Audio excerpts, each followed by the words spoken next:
אני שמחה לשוחח עם הזמרת אתי לוי. ערב טוב. ערב מצוין, מה שלומכם? איזה יופי לשמוע אותך. מה שלומך? מצוין, נהדר, מה שלומכם? מצוין, יש לי היום יום הולדת, את יודעת, אז עושים... אוי, מזל טוב, מזל טוב. עשו לי כאן יום הולדת ועושים כאן שמח באולפן, יש עוגות, יש ממתקים, פשוט כיף. איזה כיף, איזה כיף לך. אתי, אני קצת קראתי כמה מילים אודותייך, וסגנון המוזיקה שלך הוא מזרחית, מוזיקה מרוקאית ומוזיקה ערבית. איך את מצליחה לשלב בין הסגנונות הללו בשירים שאת מוציאה? תראי, קודם כל אני שרה הכל, אני שרה בהרבה שפות. אז אני, כמו שאת שומעת ובטח מכירה, אני מצליחה לשלב בין הכל, במיוחד בהופעות, את יודעת.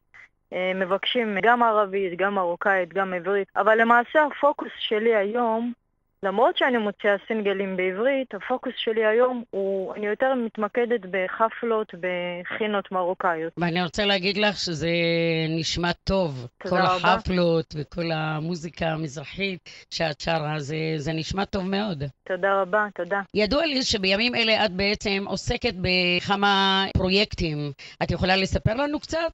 אני עובדת על אלבום של חנן גולדבלט עם כל מיני כותבים שכותבים לי לאלבום הזה. כל המילים שם הם יהיו של חנן גולדבלט, והלחנים הם של כל מיני כותבים שאני כרגע מנועה מלהגיד את שמם. אני יכולה רק להגיד לך שאחד מהם זה ארקדי דוכין. כן. אלבום שני זה אלבום דואט עם ים תיכוני, ואלבום שלישי זה אלבום הקלטתי, אלבום שכל כולו בשפה האנגלית, ואת אותו אלבום גם בשפה העברית. למעשה זה אלבום כפול, וזה בסגנונות של דנס והאוס ודברים שהם ממש הצד השני של המתרס. אבל אני כזמרת, אני פתוחה להכל, ואני חושבת שזמרת צריכה לדעת לשיר הכל ולהיות פתוחה להרבה הרבה סגנונות. אני מאוד סקרנית לדעת למה דווקא חנן גולדבלט, עד כמה שלידוע, הוא שחקן. איך זה משתלב? נכון, הוא שחקן, אבל הוא גם כותב שירים. הוא ידוע גם ככותב שירים הרבה מאוד שנים. ואני כילדה גדלתי על כל מיני סרטים שלו ושירים שלו וכל מיני הצגות שהוא עשה. הוא גם שחקן, הוא גם כותב, הוא עושה המון דברים מלבד משחק. זה נשמע מעניין כל הפרויקט הזה. כמה זמן, ממתי התחלת לעבוד על הפרויקטים האלה שאת מדברת עליהם עכשיו? ממתי? זה בשנתיים האחרונות. אז אני רוצה להגיד לך שאני ממש מתפעלת ממך, איך את מספיקה לבצע את כל הפרויקטים האלה, גם לשיר וגם להוציא אלבומים כאלה כמו שאמרת. להופיע. וגם להופיע.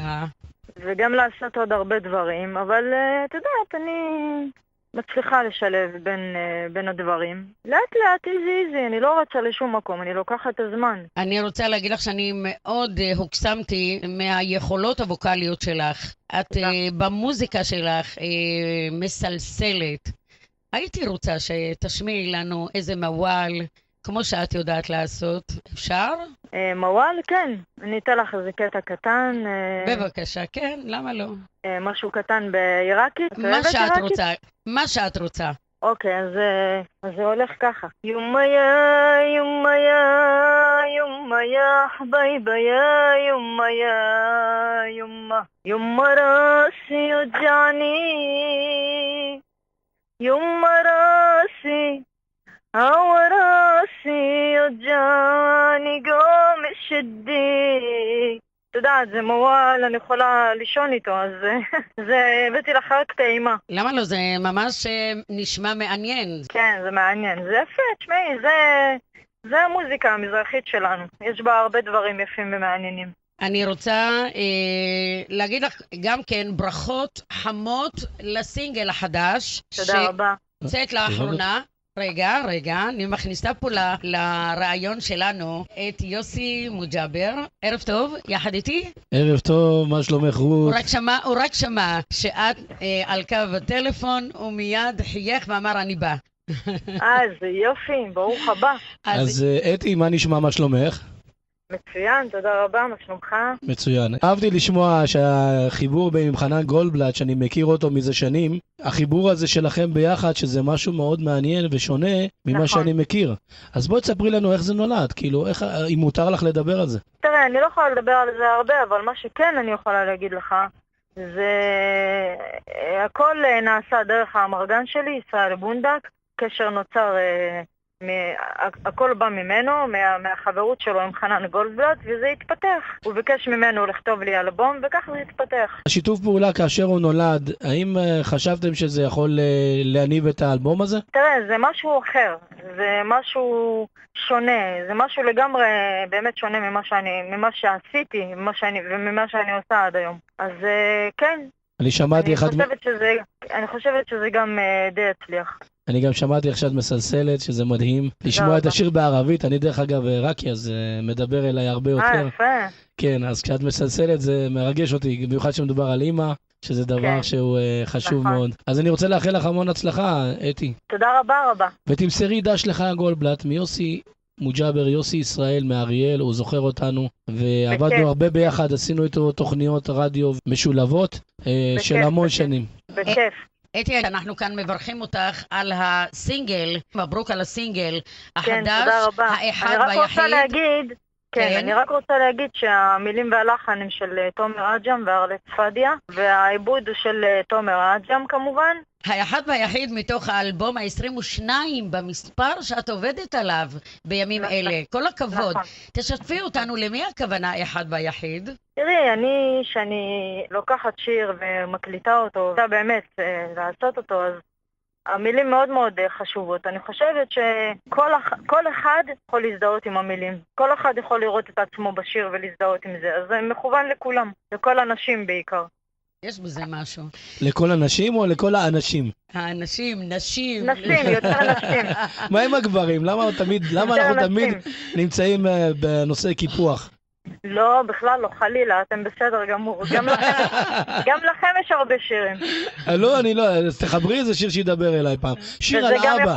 וזה גם יכול להיות מאמא לבן, זה גם מקסים. זה נכון. אתי, אני רוצה לשאול אותך, איפה את רואה את עצמך בעוד 5 שנים?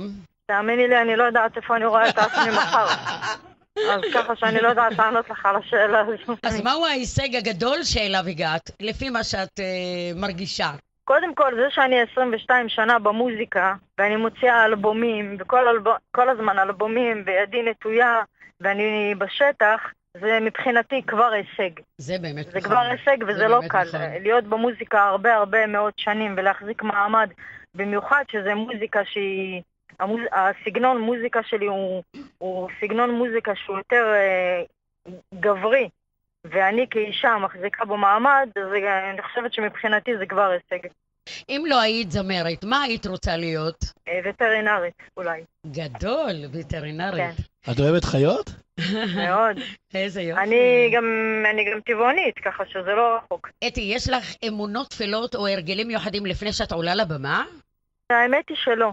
אבל אני בן אדם מאוד מאוד מאמין. אולי תפילה קטנה, אתה יודע. אני כן אומרת משהו לפני שאני עולה לבמה. אני מאמינה מאוד גדולה, אני גם שומרת שבת, אני קוראת תהילים, ברכות השחר, דברים כאלה, אז כן, זה מאוד קרוב אליי. אני רוצה רק לספר לכל המאזינים שאתי לוי, אני מקווה שאת שומעת אותנו, התנתקה לנו השיחה, ואני מקווה שנצליח להשיג אותך. בינתיים אנחנו נשמע את השיר אחד ויחיד.